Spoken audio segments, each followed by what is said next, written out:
Some stories find us at just the right moment.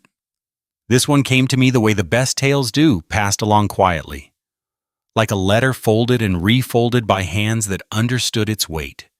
It speaks of a young woman sent west in 1883, a widower who barely spoke, and a house that held secrets in its walls.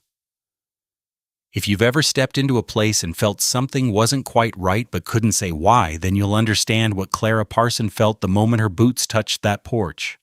The stagecoach door swung open and Clara's boot hit the dirt before the dust had settled. Miller's Crossing.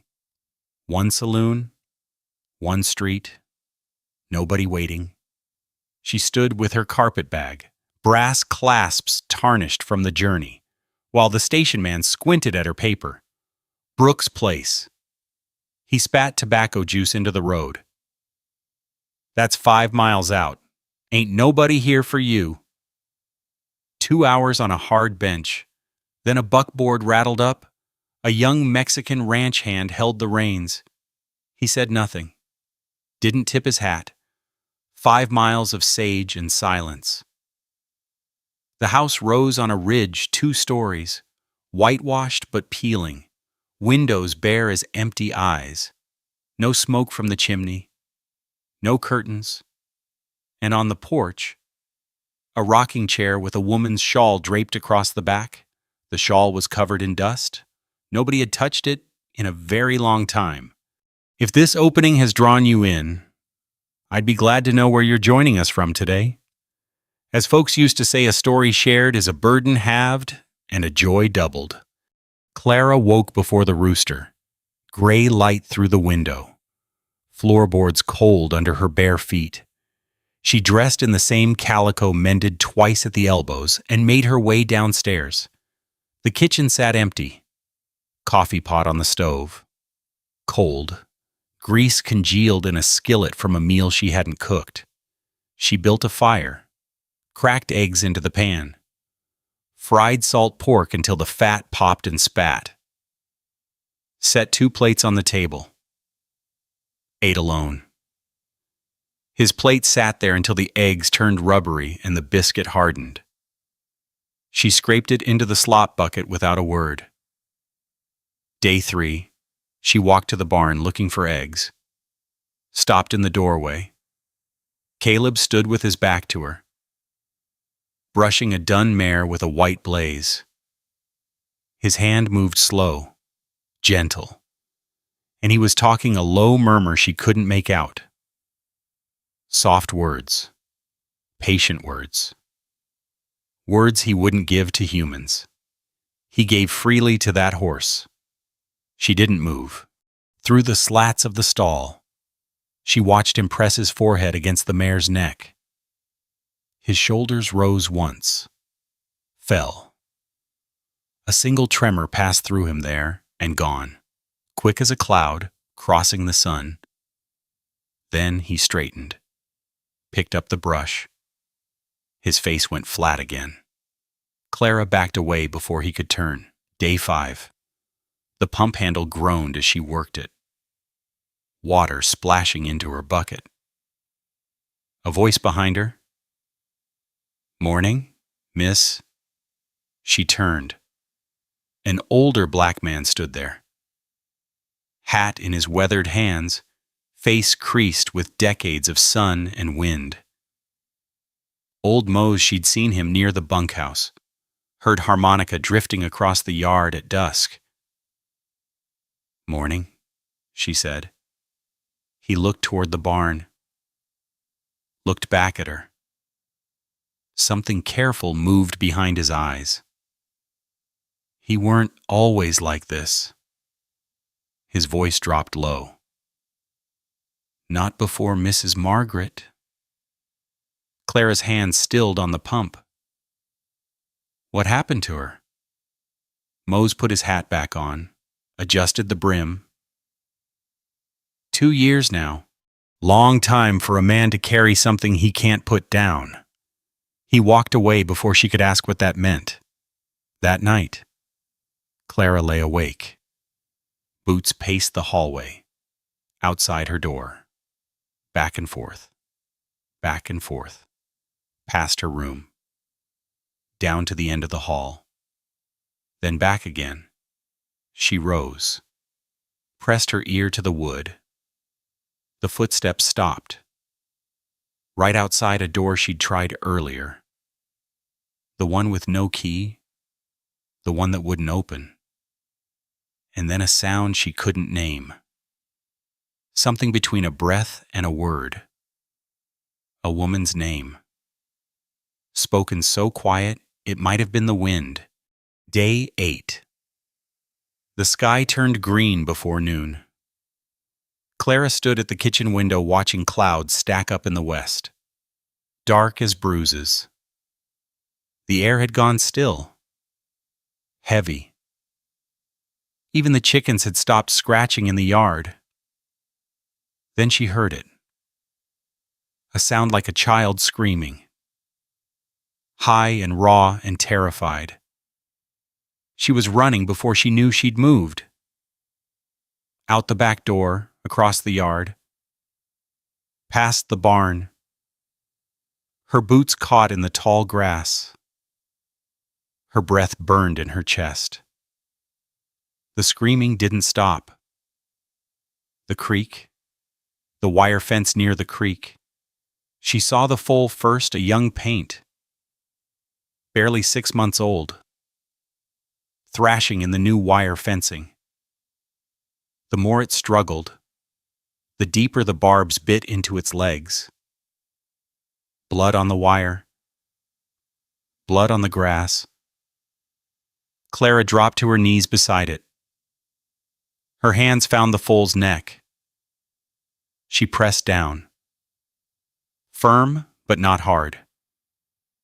The way her father had taught her back in Ohio before the debts took everything. Easy now. Easy. The foal's eye rolled wild. White showing, stopped. The foal lay still. Sides, stopped. The foal lay still, sides heaving, but no longer fighting. Footsteps behind her, heavy, running. Caleb came over the rise at a dead sprint, then stopped short when he saw her there, saw the foal calmed under her hands. "Don't just stand there," she said. "Hold its legs." He dropped to his knees across from her, his hands big, rough, scarred wrapped around the foal's hind legs, pinning them gently to the ground. "Wire's deep on the left foreleg," Clara said. "I need to work it free." She didn't wait for permission. Her fingers found the first loop of barbed wire, slick with blood, and began working it loose. The foal flinched. She kept working. Another loop. Another. The wire came free with a wet sound that made her stomach clench. The first drops of rain hit her back. Cold. Hard. "Almost there," she murmured. The last strand pulled free. The foal tried to rise. Caleb held it down. "Not yet." First words he'd spoken to her in days. "Check the wound first." Clara ran her fingers along the gash, deep but clean. No wire left inside. She looked up and found him watching her face, not the wound. "She'll need liniment," Clara said, "and rest, but she'll heal." The rain came harder. Caleb released the foal's legs and stood, held out his hand. She took it. His grip was firm and calloused and warmer than she expected. He pulled her to her feet and let go quick. "Barn," he said. "Now." They ran through the downpour, the foal limping between them. By the time they reached the barn, Clara's dress clung to her skin and her hair hung in wet ropes down her back. Caleb lit the kerosene lantern. Orange light filled the space, catching on rain dripping from the eaves. Thunder rolled somewhere west, long and low, moving away. He found the liniment brown bottle, smell of camphor and turpentine, and watched as she applied it to the foal's leg. Her hands didn't shake. Her movements were quick and sure. When she finished, he poured coffee from a tin pot on the workbench and handed her a cup without asking. Grounds floated on the surface. She drank it anyway. "You didn't scream," he said. Clara looked up. "What?"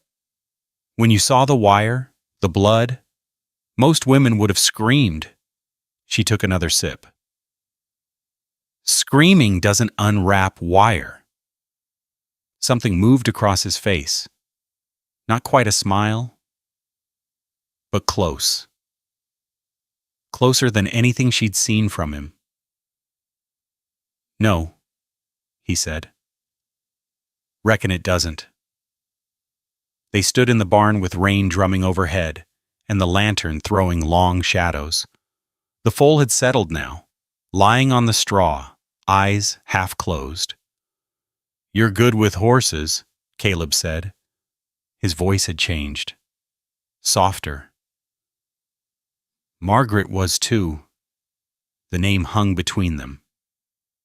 He stared at his coffee cup. Clara waited. But whatever else he might have said, he swallowed it back, drank his coffee instead. The barn door creaked. Old Mose stood in the opening, hat dripping, rain sheeting down behind him. His eyes moved from Clara to Caleb, then to the foal. "Heard the commotion?" he said. "Figured I'd check." Caleb nodded once. Mose nodded back. Something passed between them that Clara couldn't read. Then Mose was gone. Back into the storm. Clara set down her cup. Looked at the foal. For the first time, she noticed the brand on its flank. 2 letters burned into the hide. HC. Not CB. Not Caleb's brand. "That's not yours," she said. Caleb's jaw tightened. Whatever softness she'd glimpsed vanished. "Crane's brand," he said. "Foal wandered over. He'll want it back." "Who's Crane?" He set his cup down hard on the workbench. "Nobody you need to know." He walked out into the rain without looking back. Clara stood alone in the barn, the smell of camphor and coffee and wet hay thick in her nose. The lantern flickered. The foal breathed slow and steady on the straw. "Nobody you need to know." But his face when he'd said the name, the way his shoulders had gone rigid, the bitterness in his voice, sharp as the wire that had cut the foal's leg. She thought about old Moses' words. 2 years now. Long time for a man to carry something. She thought about the locked door at the end of the hall. The woman's name whispered in the dark. She thought about the shawl on the porch, covered in dust. Untouched for God knows how long. Margaret. Crane. The foal stirred, wickering softly. Clara stroked its neck and stared at the brand burned into its hide. HC. What did this man Crane have to do with a dead woman and a husband who barely spoke that night? Clara woke to the sound of hooves on the road. She rose from bed and pressed her face to the cold glass of the window. 4 riders, moving slow past the property line. One of them carried a lantern that swung with the rhythm of his horse's gait. They didn't stop, didn't turn in. But the rider with the lantern, he looked toward the house, held his light up like he wanted to be seen. Then they were gone, swallowed by the dark. Clara stayed at the window until her feet went numb. The road lay empty under the stars. But someone out there was watching, and she had a feeling she knew whose brand those riders carried. Sunday morning, Clara stood at the kitchen table in her only good dress, blue cotton with lace at the collar, rehemmed twice since she'd left Ohio. "I want to go to church," she said. Caleb looked up from his coffee. His jaw tightened. "No. Folks need to see I exist." She smoothed the front of her dress. "They need to know there's a woman at the Brooks place again. Otherwise they'll talk. They'll talk anyway. Then let them talk while looking me in the eye." He set his cup down, stood, walked to the window and stared out at nothing. "You don't know what you're walking into." "Then tell me." Silence. The clock on the mantel ticked. A fly buzzed against the glass. Caleb turned around, His face had gone flat. "Fine, we'll go, but you stay close to me, and you don't talk to anyone unless I say." Clara wanted to argue. She bit her tongue instead. The buggy rattled into town an hour later. Main Street stretched before them: general store, livery, one saloon with doors propped open. And at the end, a white clapboard church with a tin steeple catching the morning sun. Beside the church stood a brick building with gold letters on the window: Crane Bank and Trust. Clara noted the name, filed it away. Caleb tied the horse at the rail. His hands moved quick, efficient, but his shoulders stayed rigid under his Sunday coat. He offered his arm. She took it. They walked up the church steps together. The whispers started before they reached the door. Inside, the pews were half full. Farmers in clean shirts, women in bonnets, children squirming on hard wooden seats. Every head turned when Clara and Caleb entered. Every eye followed them down the aisle. They took a seat near the back. Clara folded her hands in her lap. The hymnal in the pew rack had a cracked spine and pages soft with years of use. The pastor, thin, gray, spectacles sliding down his nose, began the service. Clara tried to listen, but she could feel the stares on the back of her neck, could hear the rustle of whispered conversation that stopped whenever she turned her head. Halfway through the sermon, the pastor's voice softened. "We remember those taken too soon," he said. "Margaret Brooks, called home 2 years past. May her soul rest in eternal peace." A cough, sharp and deliberate. Clara turned. A woman sat 3 rows up, thin-lipped, gray hair pulled tight, expensive dress with pearl buttons. She held a handkerchief to her mouth, but her eyes were fixed on Caleb, beside Clara. Caleb's hand curled into a fist on his thigh. The service ended. People filed out into the sunshine. Clara moved toward the door. But a hand caught her arm. A rancher's wife, round face. Worried eyes leaned close. "You're the new Mrs. Brooks." "Yes, ma'am." The woman's grip tightened. Her voice dropped to a whisper. "Don't ask questions about the old days, dear. Just don't." Then she was gone, melting into the crowd before Clara could respond. Outside, the congregation gathered in clusters on the church lawn. Clara scanned the faces, noticed something strange. A man was walking through the crowd, well-dressed, graying temples, gold watch chain catching the light. He moved slowly, nodding to each group he passed, and every rancher he approached lowered their eyes. Every single one. Except a white-haired woman standing alone near the cemetery gate.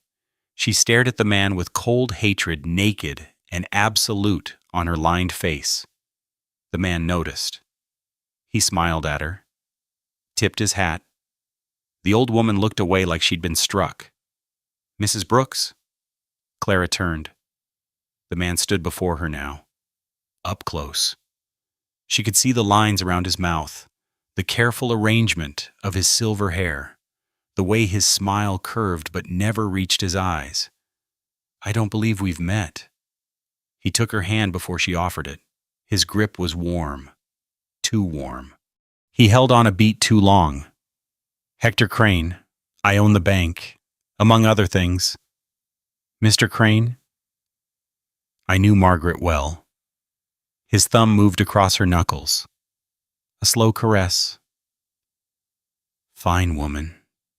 Such a tragedy. Losing her so young. Caleb appeared at Clara's side. His hand closed around her elbow. We should be going. Crane released Clara's hand. Slowly. His smile widened. Of course. Don't let me keep you. He glanced at Clara. Do come visit. Mrs. Brooks, my wife gets lonely out at our place. Don't you, Prudence? The thin-lipped woman from the church stepped forward. She said nothing, just looked at Clara with eyes like chips of flint. We'll see, Clara said. Caleb steered her toward the buggy. His grip on her elbow was firm enough to leave marks. They drove in silence for half a mile. The town disappeared behind a rise. Sage stretched in every direction under the hard blue sky. He touched my hand like he owned it, Clara said. Caleb's knuckles went white on the reins. That's because he thinks he does. What does that mean? Nothing. Caleb, what does that mean? It means stay away from him. His voice came out flat, hard. Don't talk to him. Don't look at him. Don't go near anything that belongs to him. Why? Because I said so. Clara's temper flared. That's not an answer. It's the only one you're getting. She wanted to push harder. Wanted to grab the reins and force him to look at her. But something in the set of his shoulders, the way he held himself, like a man bracing for a blow he knew was coming, made her stop.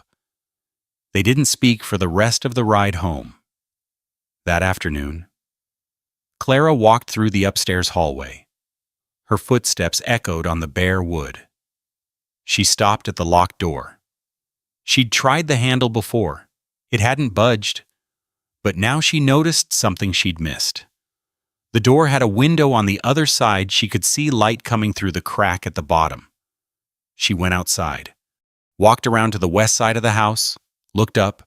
The window faced west, toward the hills, toward the horizon, where another ranch sat, barely visible in the distance.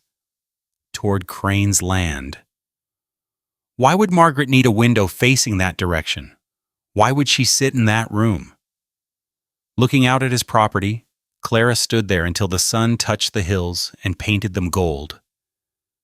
Then she went inside and started supper. That night, she heard the front door open. Close. Footsteps on the porch. She looked out the parlor window. Caleb sat in the rocking chair, the one with the dusty shawl, Margaret's shawl with his Winchester across his knees. He faced the road, still as a statue.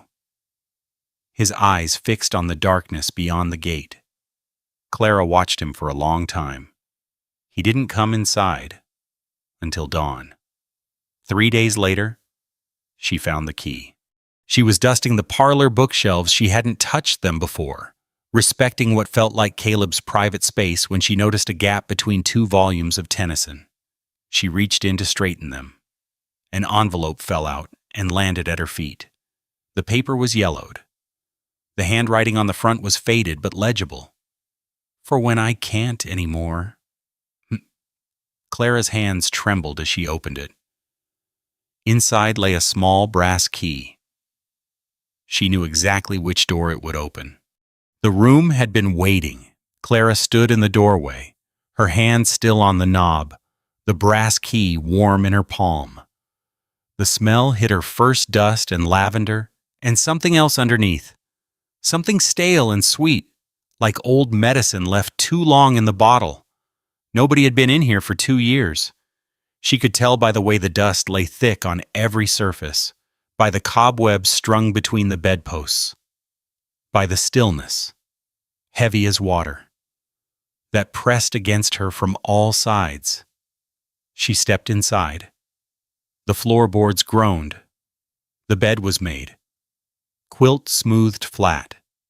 Pillows arranged just so. A woman's touch, frozen in time. On the nightstand, a kerosene lamp with a cracked chimney. Beside it, a leather-bound journal with a brass clasp. Clara moved to the vanity first. A silver-backed brush lay on the lace doily, and caught in its bristles strands of auburn hair. Long, fine. The hair of a woman who had brushed it every night before bed. A half-finished letter sat on the writing desk. The ink had faded to brown. Dearest Mother, I hope this letter finds you well. The spring has been mild here, and Caleb says we might have a good year for the cattle. I've been feeling tired lately. But the doctor's wife brought me a tonic that she swears will. The letter stopped mid-sentence. A small ink blot marked where the pen had been set down and never picked up again. Clara turned to the windowsill. Medicine bottles, brown glass, lined up in a neat row. She counted them. 6. Each one labeled in the same careful script, Dr. Hawthorne's Restorative Tonic. For women's weakness. Take 1 spoonful, morning and night. She picked up one of the bottles. Empty. But a residue clung to the inside, dark and thick, like molasses gone bad. She uncorked it and held it to her nose. Bitter, sweet underneath. Something chemical she couldn't name. Her stomach turned. She put the bottle back. The journal lay on the nightstand where she'd first seen it. She sat on the edge of the bed, the dead woman's bed, and opened it to the first page. January 3rd, 1881. Caleb gave me this journal for Christmas. He said a woman should have a place to keep her thoughts. I told him my thoughts aren't that interesting. He kissed my forehead and said he disagreed. Clara turned the pages. The entries were sporadic at first. Notes about weather, about cattle prices, about seeds ordered from the catalog, small domestic details, written in a neat, steady hand. Then the tone changed. September 14th, 1881. Hector Crane came to the house today while Caleb was in town. He wanted to discuss the spring rights again. I told him we weren't interested in selling. He smiled at me in a way that made my skin crawl and said there were other ways to convince a man. October 2nd, 1881. Crane came again. This time he brought papers, legal documents about water access and usage rights. He said if we didn't sell, he could make things difficult for us. I told him to leave. He tipped his hat and said he'd be back. October 19th, 1881. I haven't told Caleb about Crane's visits. If I do, he'll confront him. And Crane owns the bank. He holds notes on half the ranches in this valley. He could destroy us with a signature. I'm trying to protect my husband. Is that wrong? Clara's hands trembled. She turned more pages. November 8th, 1881. Mrs. Crane visited today. She brought a tonic, said it would help with my tiredness. I didn't know I looked tired. She was very insistent. I drank some to be polite. It tasted bitter. November 15th, 1881. I've been taking the tonic every day as instructed. The tiredness hasn't gone away. If anything, it's worse. I can barely make it through supper without wanting to sleep. November 29th, 1881. Mrs. Crane brought more tonic. I told her I didn't need it. She said I did. There was something in her voice, something cold. I took the bottles anyway. December 12th, 1881. Everything is gray now. I can't remember the last time I felt strong. Caleb is worried. He wanted to send for the doctor in Helena. But Mrs. Crane said her brother, Dr. Hawthorne, had already examined me. When did that happen? I don't remember. I don't remember much of anything anymore. December 24th, 1881. Christmas Eve. Caleb held my hand by the fire tonight. He asked me what was wrong. I wanted to tell him everything. About Crane's visits. About the threats. About the tonic that tastes like metal and makes my thoughts slow and thick. But if I tell him, he'll fight. And Crane will win. Crane always wins. So I said nothing. Clara turned to the last entry. The handwriting shook so badly the letters were barely formed. Some words were smudged, as if water tears, she realized had fallen on the page. January 2nd, 1882. I am fading. I can feel myself going. Like water draining from a basin.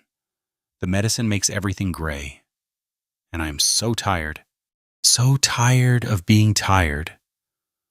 I pray the Lord forgives me for not telling Caleb the truth. I was only trying to protect him. I was only trying to save us. If someone finds this, please know I did not choose to leave him. I was taken. Clara closed the journal. Her breath came shallow, fast. The room seemed to tilt around her. She gripped the edge of the mattress to steady herself. Margaret Brooks hadn't died of fever.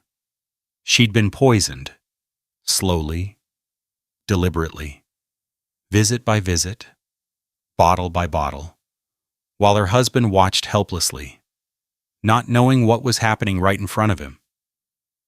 And the woman who had done it, who had smiled and brought tonics and called herself a friend, was Hector Crane's wife. The floor creaked behind her. Clara spun around. Caleb stood in the doorway. His face had gone white as chalk. His eyes moved from the journal in her hands to the medicine bottles on the windowsill to the imprint on the bed where she sat. For a long moment, neither of them moved. "Where did you find that?" His voice came out raw, cracked, like something that had been broken and badly mended. Clara held up the envelope. Her hand shook. "She left it between the books in the parlor." She swallowed hard. "For someone to find?"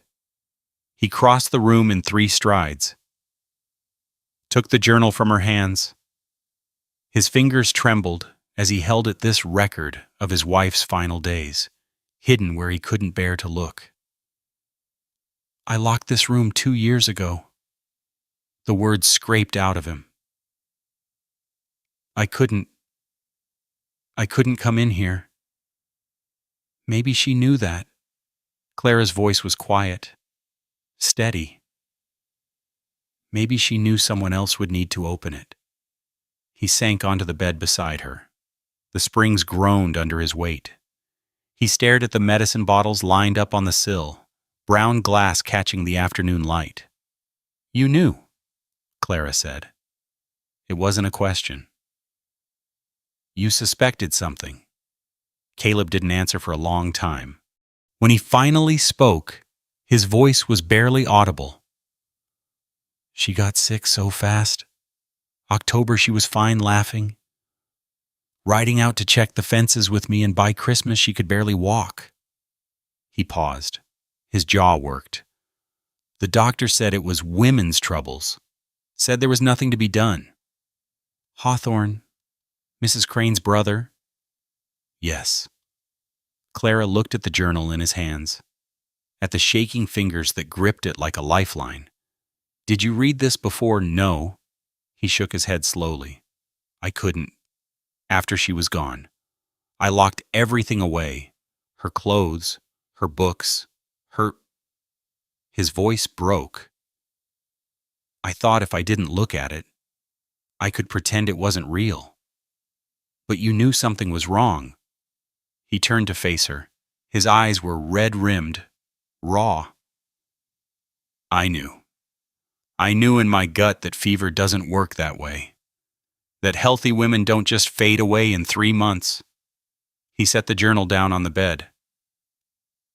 But when I went to the sheriff, let me guess, Crane owns him too. Owns him. Crane owns everything. The bitterness in his voice was sharp enough to cut the bank, the water rights, the law. Half the ranchers in this valley owe him money. The other half are scared of what happens if they don't. Clara picked up the journal again. Opened it to the last entry. I was taken. 2 words. Simple. Final. A dead woman's accusation. Written in a shaking hand. We have proof now, Clara said. Her own words.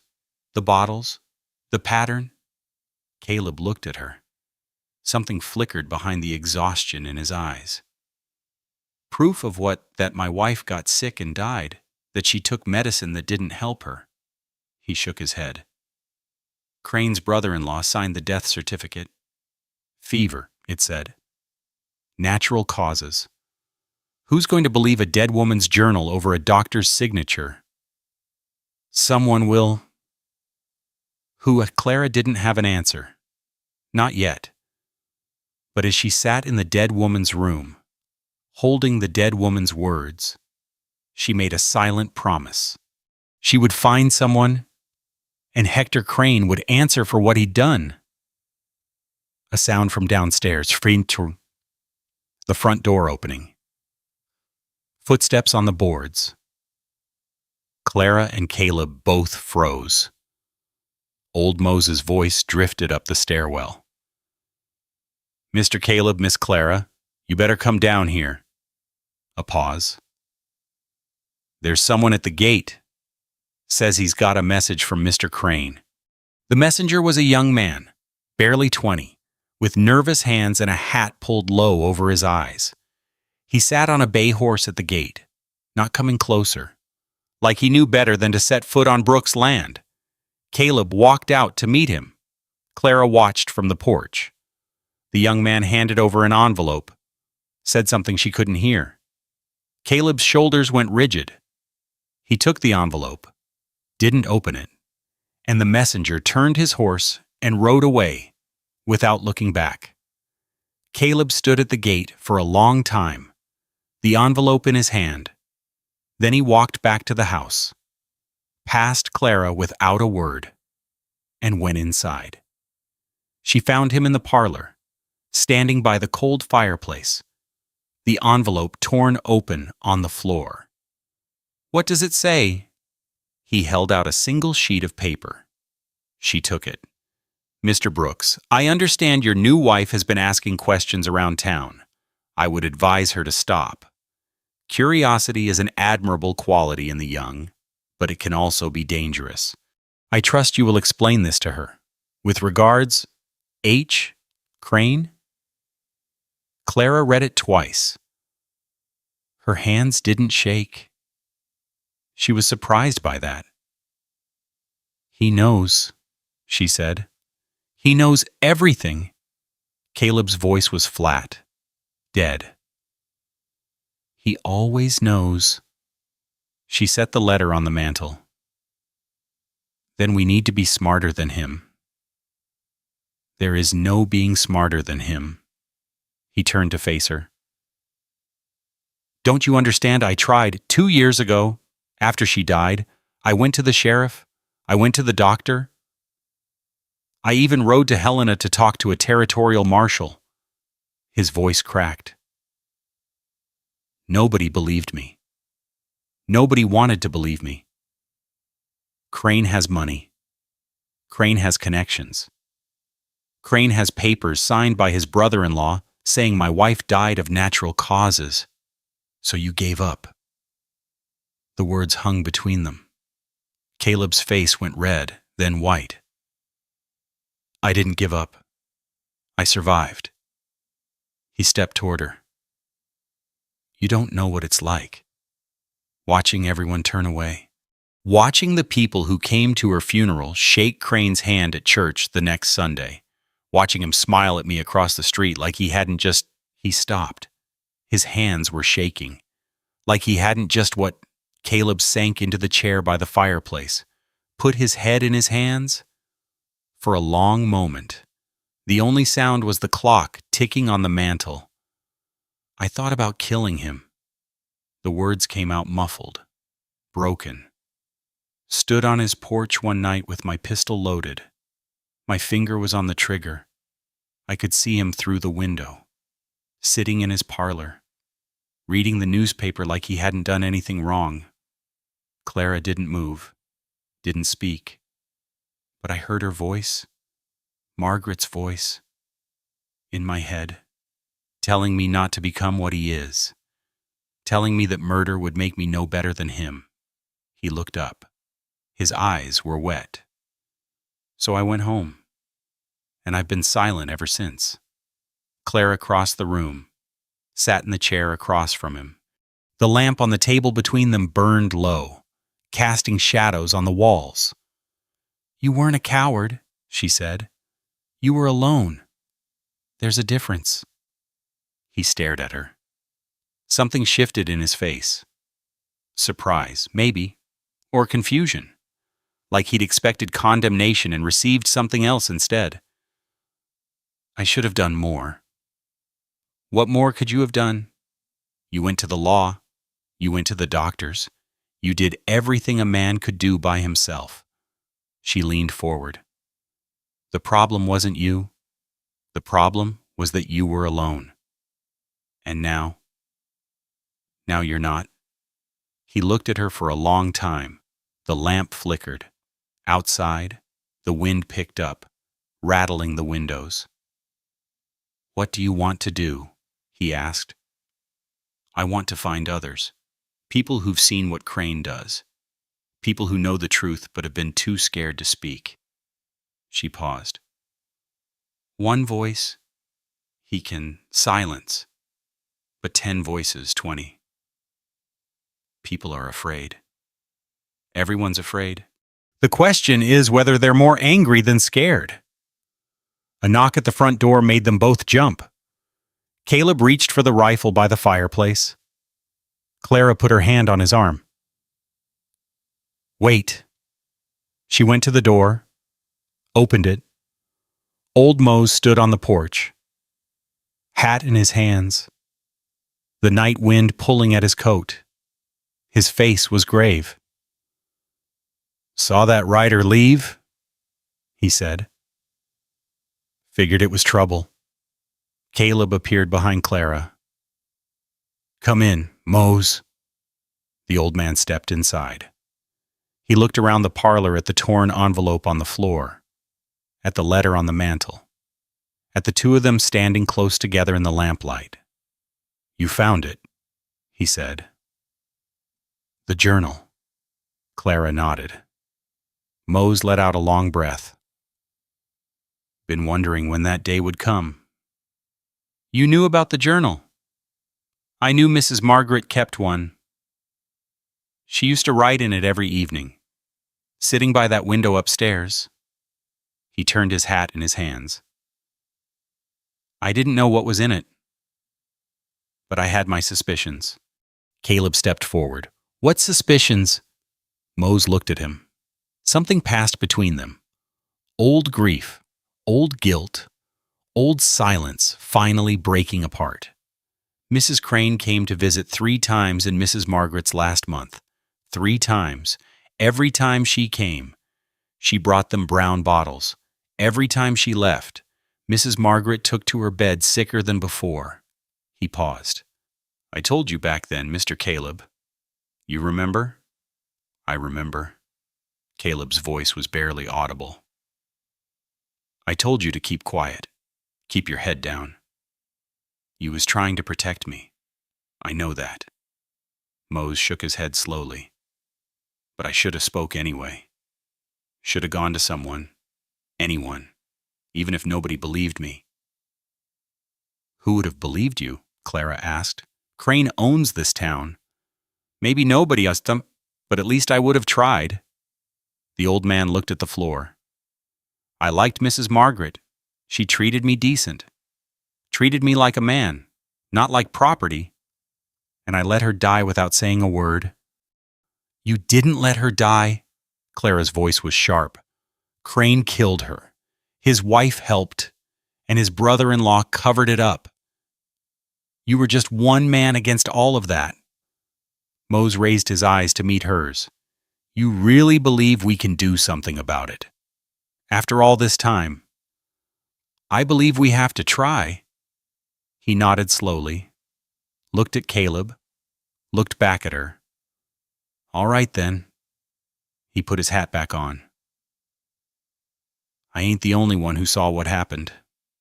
There's others in town who suspect. Folks who lost family the same way. Folks whose land got taken when they asked too many questions." "Names," Clara said. "I couldn't say for sure, but there's the widow Garner, her husband died 3 years back. Same sickness that took Mrs. Margaret. And the Peterson family. They lost their place after Peterson started asking about water rights. Henderson's still holding on, but barely." Clara filed the names away. Garner, Peterson, Henderson. "If we could get them to talk," she said, "all of them together. They won't talk easy. They're scared. Then we find a way to make them less scared." Mose studied her face. "You got steel in you, Miss Clara. I'll say that much." "I've got nothing to lose." She glanced at Caleb. "And neither does he. Not anymore." Caleb moved to stand beside her. His hand brushed against hers, a brief touch, almost accidental. "We start tomorrow," he said.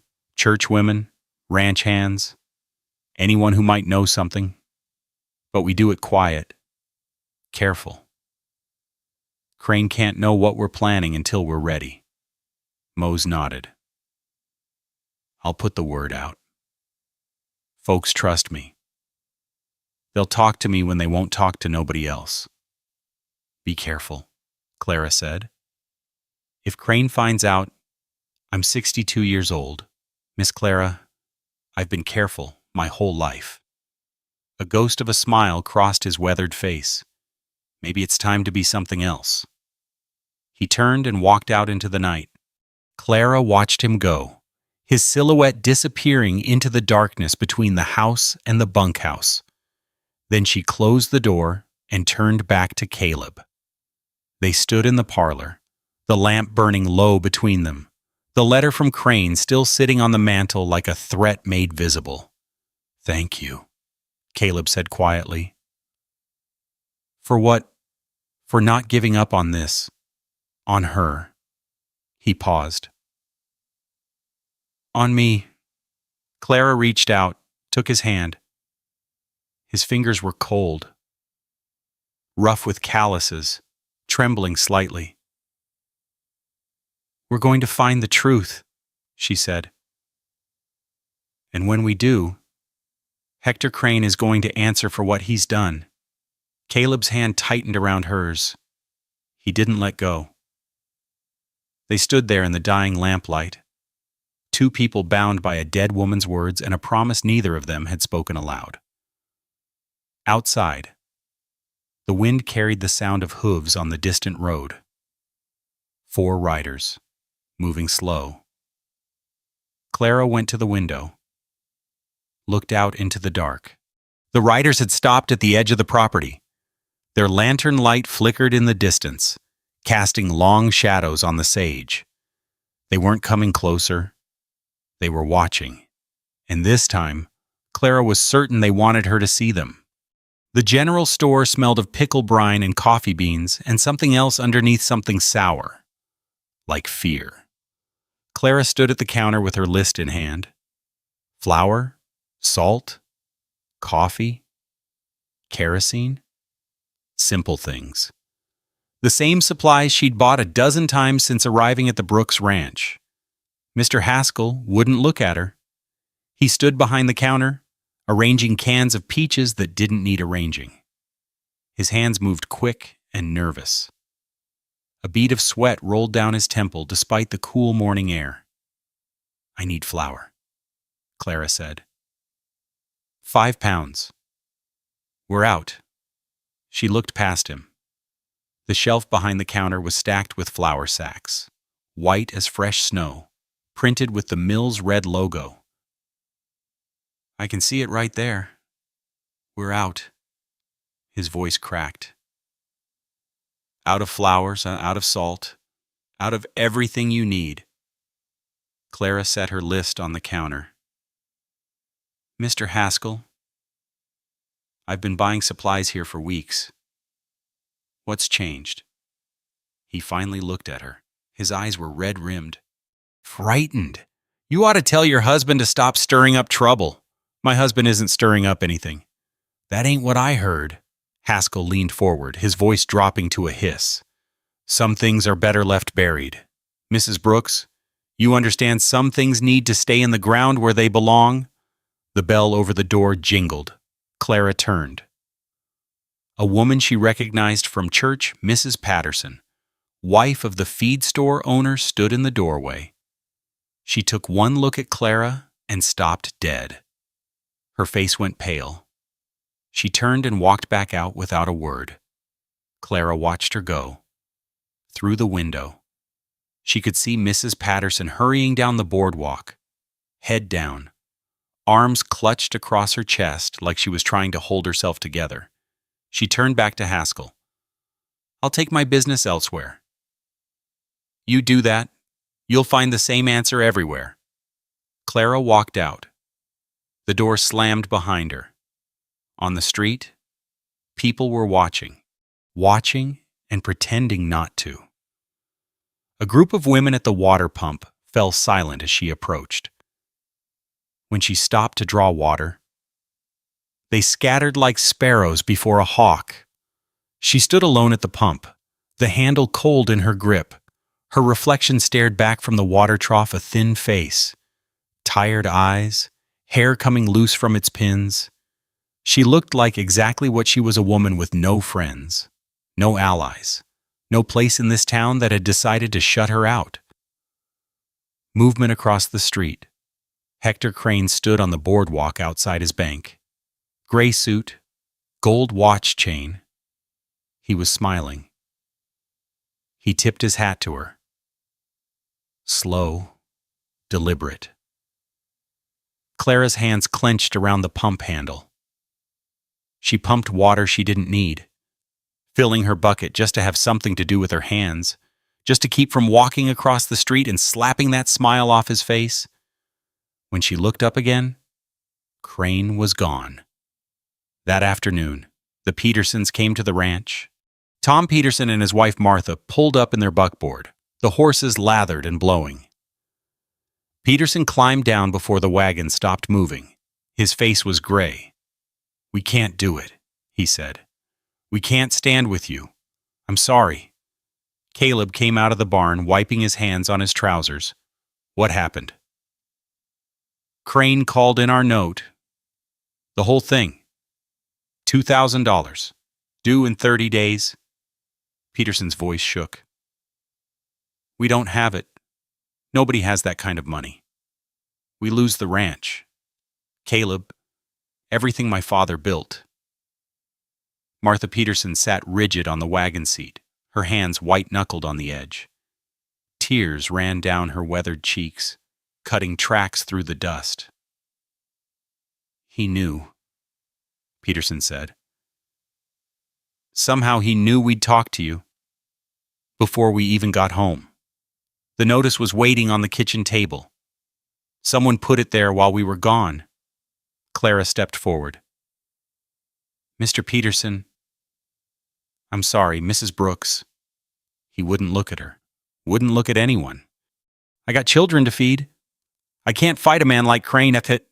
Nobody can." He climbed back onto the wagon. Martha finally looked at Clara, a long, anguished look that said everything words couldn't. Then they were gone. Dust rising behind their wheels.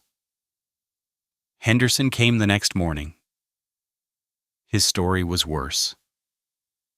Someone had cut his fences in the night, scattered his cattle across 10 miles of open range.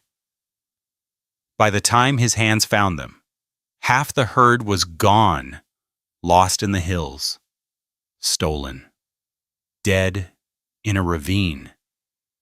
He didn't know which. "I'm finished," Henderson said. He stood in the yard, a broken man, his hat crushed in his fists.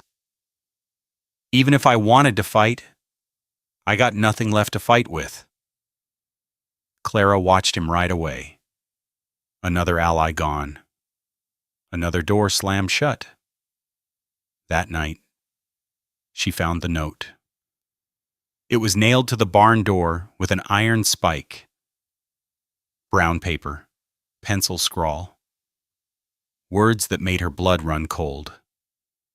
"Leave well enough alone, or what happened to her happens to you." She pulled the nail free, crumpled the paper in her fist, stood there in the dark, shaking. The next morning, Tomas came limping up the road. His face was a ruin. Left eye swollen shut, purple and yellow. Split lip crusted with dried blood. He walked hunched over, arms wrapped around his ribs, each step bringing a grunt of pain through his clenched teeth. Clara ran to meet him. "What happened? Who did this?" Tomas shook his head. Wouldn't speak, wouldn't meet her eyes. "Tomas, please, tell me who—" "Nobody." His voice came out thick, broken. "I fell. That's all." He limped past her toward the bunkhouse. Old Mose appeared in the doorway, took one look at the young man, and helped him inside without a word. Clara stood in the yard, the morning sun warm on her face, and felt something crack apart inside her chest. That evening, she and Caleb fought. It happened in the kitchen. She was standing at the stove, not cooking, just staring at the cold iron. When he came in, "We should leave," he said. She turned. "What, Oregon? California? Anywhere but here?" He ran a hand through his hair. "We sell the ranch, take what we can get, start over somewhere Crane can't reach us." "Run? You mean survive? And Margaret? What about justice for her?" "Margaret's dead." His voice rose. "She's been dead for 2 years. Nothing we do brings her back." "But you're alive. I'm alive. If we stay here, that might change." "So he wins? Maybe winning isn't the point? Then what is—" Clara stepped toward him. Her voice shook with something that felt like rage. "What's the point of any of this if we let him get away with it? If we let him do to the next woman what he did to her? Don't you think I know that—" Caleb's face went red. "Don't you think I've thought about it every single day? Then why won't you fight? Because I'm scared?" The words tore out of him. "I'm scared of losing everything. I'm scared of watching you get sick the way she did. I'm scared of waking up and finding you cold beside me." His voice broke. "Can you understand that? Can you understand being so afraid you can't breathe?" Clara stared at him. Her hands trembled at her sides. "I brought you here," he said, quieter now. "I signed those papers. I made you my wife. If something happens to you because of me, nothing's going to happen to me." "You don't know that. You can't know that." She didn't answer. Couldn't. Caleb turned and walked out. The door slammed behind him. Clara stood alone in the kitchen. The clock ticked. A log shifted in the cold stove. Outside, the wind picked up, rattling the windows in their frames. She waited until full dark before going to find him. He wasn't in the barn, wasn't on the porch. She walked around the house, past the woodpile, past the chicken coop, until she saw him. He was sitting on the ground behind the house, in front of a simple pine cross. Margaret's grave. His shoulders were hunched, his head bowed, his hands clasped between his knees, and he was kneeling in the mud. Spring rain had soaked the ground, turning the dirt around the grave into thick black muck. Caleb's trousers were soaked through. His boots were caked with it. He looked like a man who had fallen and couldn't remember how to stand. Clara walked forward. The mud sucked at her shoes, pulling them down. She lost her balance, stumbled, caught herself on the fence post. Her hands came away black with muck. She didn't stop. She reached him and knelt beside him. The cold seeping through her skirt, the wet earth soaking her knees. The mud was everywhere on her hands, her dress, her shoes. She didn't care. Caleb looked up. His face was streaked with dirt where he'd rubbed his eyes. He looked beaten, finished. A man with nothing left. "I come here when I don't know what else to do," he said. Clara took his muddy hand in her muddy hand. "I'm scared too," she said. "Every day, every minute." She squeezed his fingers. "But I'd rather be scared and fighting than safe and running. I don't want to lose you." "Then don't. Stay with me. Fight with me." She met his eyes. "We don't have to win. We just have to try." He looked at their joined hands, caked with mud, trembling in the cold. They sat there in the muck and the dark, two people covered in dirt, with nothing left but each other. And then, a sound from the front of the house. Hoofbeats, stopping at the gate. A woman's voice, low and urgent. "Mr. Brooks, Mrs. Brooks, it's Eleanor Garner. I got something you need to see." Widow Garner stood at the gate, her white hair catching the moonlight. She wore a dark shawl pulled tight around her shoulders, and in her hands she clutched a packet of letters tied with brown twine. Clara and Caleb came around the house, still covered in mud from the graveyard. The old woman looked at them at their filthy clothes, their joined hands. The dirt streaked across their faces, and something shifted in her expression. "I see I'm not the only one who's been digging up the past tonight," she said. They brought her inside. Clara lit the lamp in the parlor while Caleb built a fire. Widow Garner sat on the horsehair settee, her back straight as a church pew, the packet of letters resting in her lap. "My Henry died the same way your Margaret did," she said. "We're right." Her voice was steady, flat, the voice of someone who had rehearsed these words 1,000 times in the dark. Same sickness, same tiredness that wouldn't go away, same doctor shaking his head and saying there was nothing to be done. She untied the twine, spread the letters on the table. "These are from Crane, written to my husband before he got sick, threatening to take our water rights, threatening to call in our loans, threatening to make life hard for us if we didn't sell." Clara picked up the top letter. The handwriting was precise, elegant. The words were not. "Mr. Garner, I am writing to remind you that your continued refusal to negotiate regarding the creek access will have consequences. I trust you will reconsider before I am forced to take action." "He didn't sell," Widow Garner said.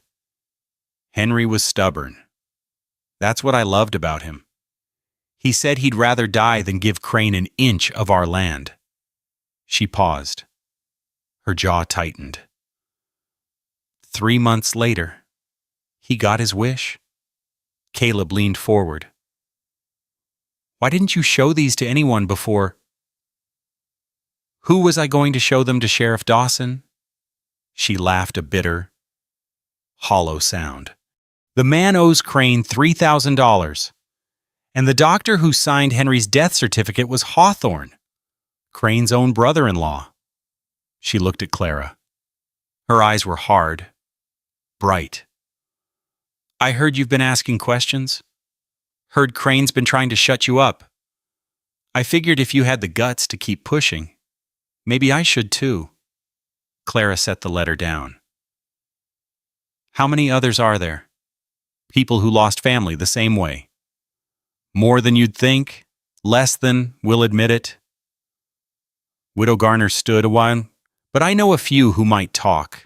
If they thought someone was finally going to do something. Word spread through the back channels that only existed in small towns. Ranch hands who knew ranch hands. Church women who passed messages at the water pump when their husbands weren't looking. Whispered conversations at the feed store, the livery, the back pews after Sunday service. 3 nights later, the barn at the Brooks Ranch filled with shadows. Clara stood by the door, counting heads as they arrived. Old Mose had lit lanterns and hung them from the rafters. The light fell on weathered faces, work-roughened hands, eyes that carried years of fear and silence. Widow Garner came first, clutching her packet of letters.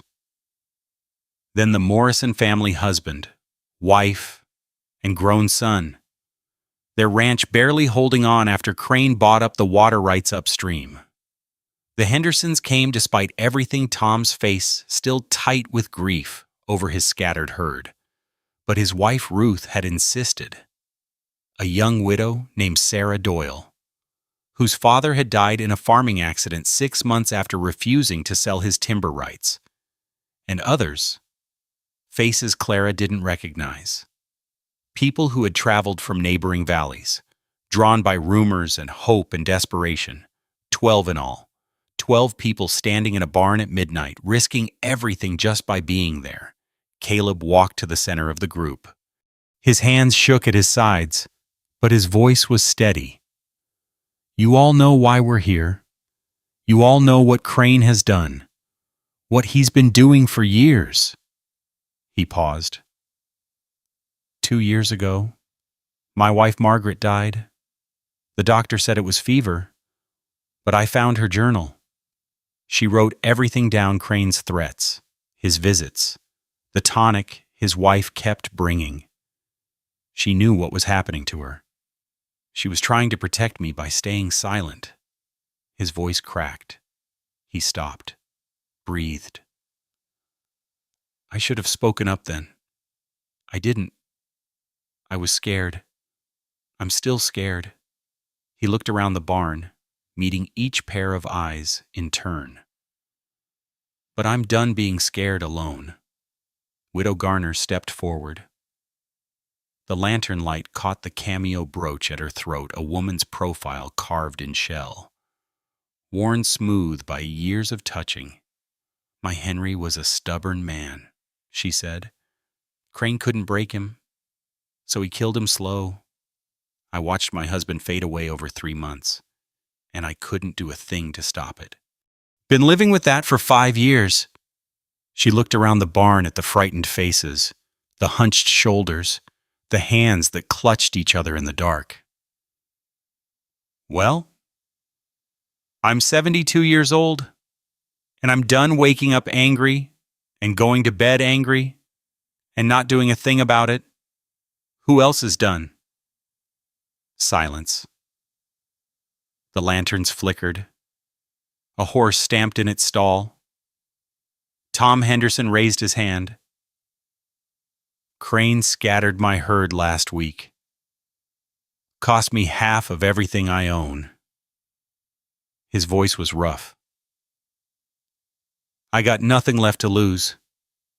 Ruth Henderson gripped her husband's arm. We're with you. The Morrison son stepped forward.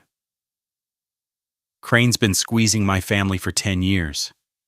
I watched my father age 20 years in 10. I ain't watching my children grow up the same way. One by one, they spoke. Stories of loss, of fear, of things buried so deep they'd almost forgotten how to say them out loud. Sarah Doyle wept as she talked about her father, Henderson's voice broke when he described finding his cattle dead in a gully.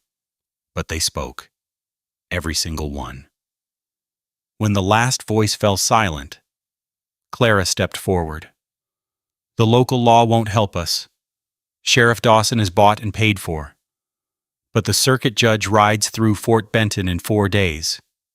Judge William Harker, he's a territorial man. No connection to Crane. No debts to collect. She held up the packet of evidence, Widow Garner's letters, Margaret's journal, the testimonies they'd gathered. We bring this to him. All of it. Let him see the pattern. Let him order an investigation. Fort Benton's 60 miles, Tom Henderson said. Rough country between here and there.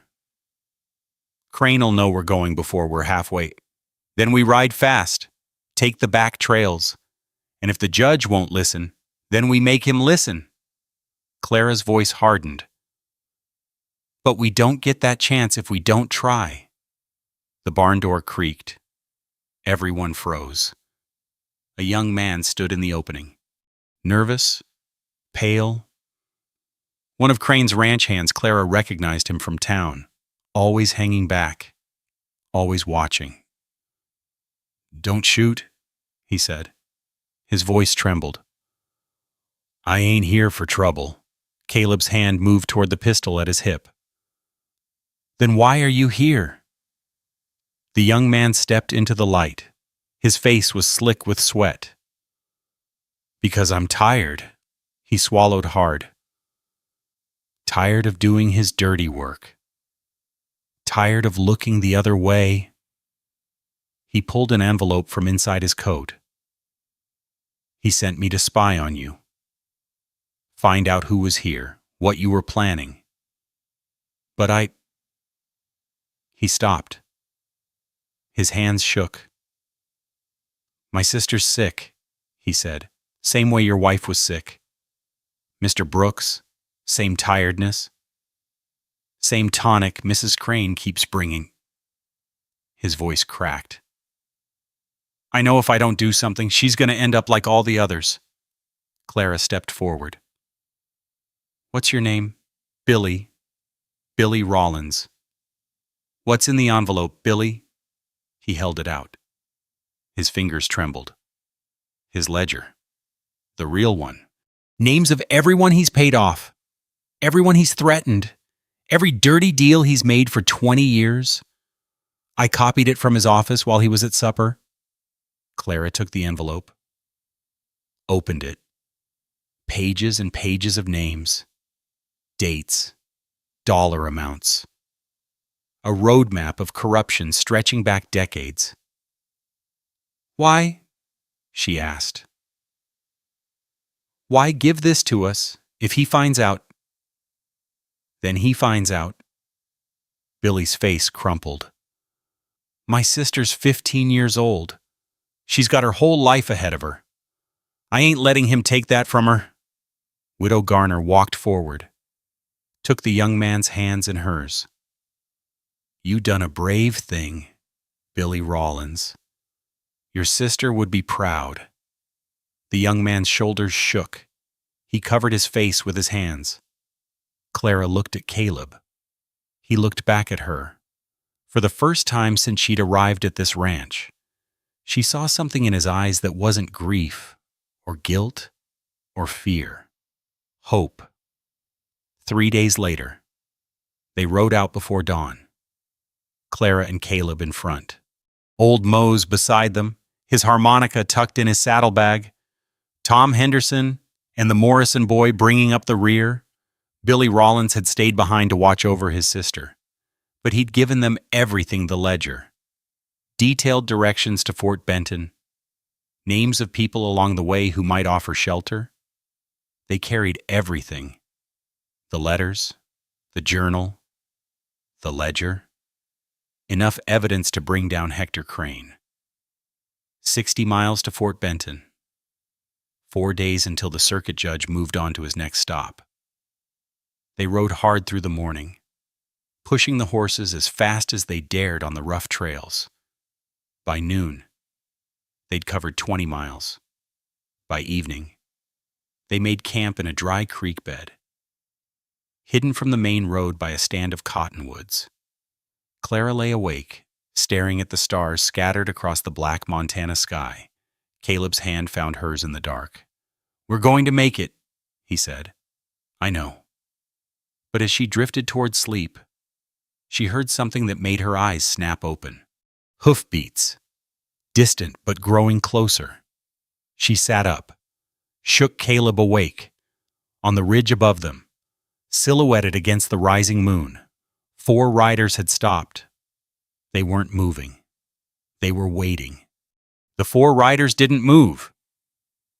Clara's heart hammered against her ribs. Beside her, Caleb rose slowly, his hand on his pistol. Mose and Henderson and the Morrison boy were awake now, all of them staring at the ridge. Then one of the riders raised a hand, waved.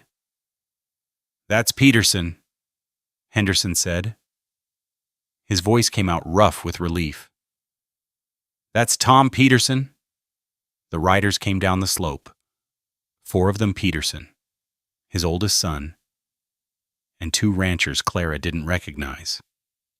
They pulled up at the edge of camp, hands visible, faces drawn, but determined.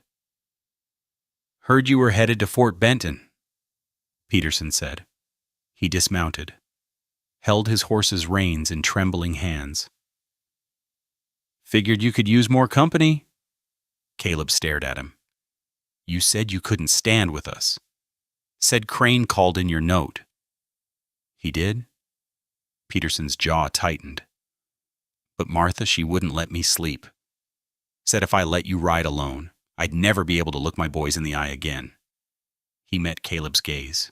She was right. They rode together, 9 of them now, pushing hard through the night, switching horses when the animals tired, stopping only to water the stock and check the trail behind. No pursuit came. Fort Benton appeared on the 3rd morning.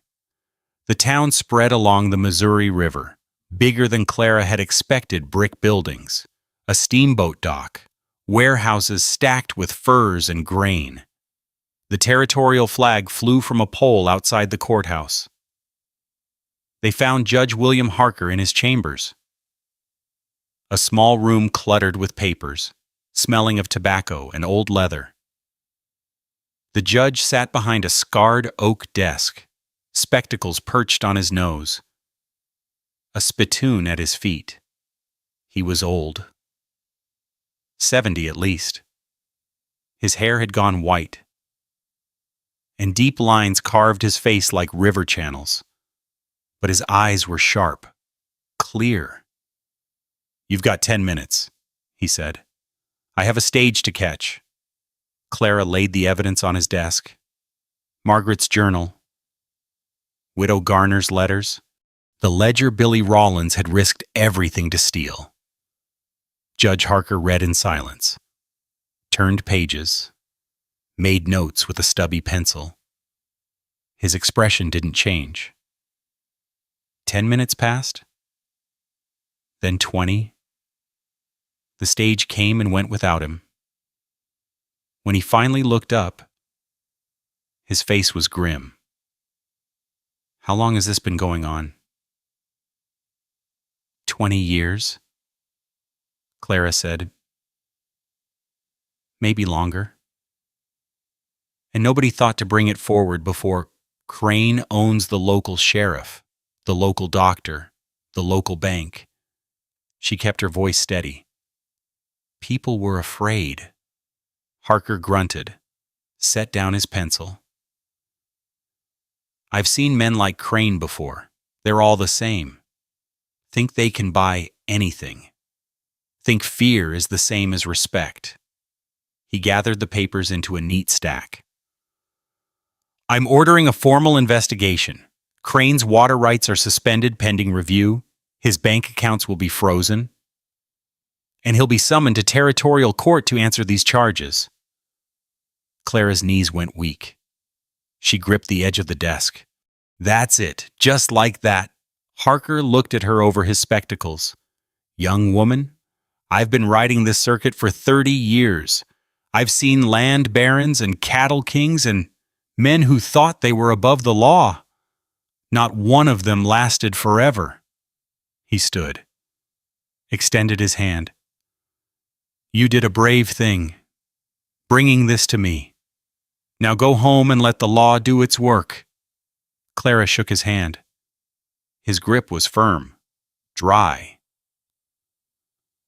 What about Billy Rollins, the young man who gave us at the ledger? He'll be protected. I'll see to it personally. Harker paused. And his sister will be examined by a proper doctor from Helena, not Hawthorne. They rode home slower than they'd come. No urgency now. The horses walked easy on the trail. And the riders talked quietly among themselves about the hearing, about what came next, about the looks on their families' faces when they returned. The valley appeared on the fourth day, green with late spring grass, the creek running silver through the bottomland, the mountains blue and hazy in the distance. Clara hadn't realized how much she'd missed it.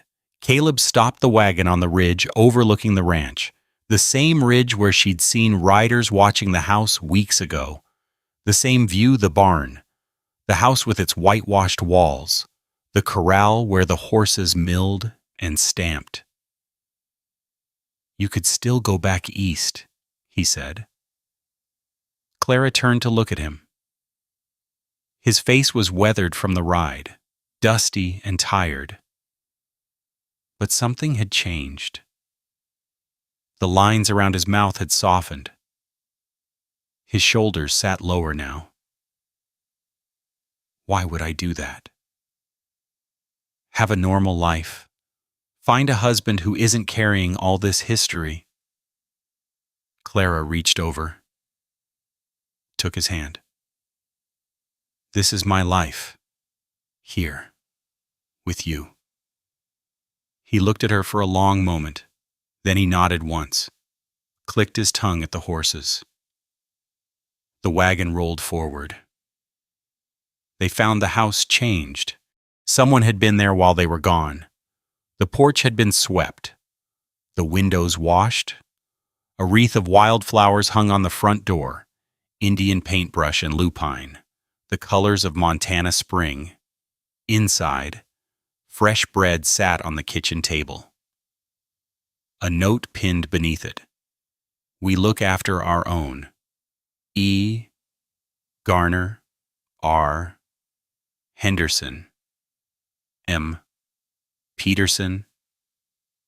Clara stood in the kitchen, the smell of yeast and flour filling her nose, and felt something loosen in her chest. Something she'd been holding tight for longer than she could remember. That evening, old Mose sat on the porch with his harmonica.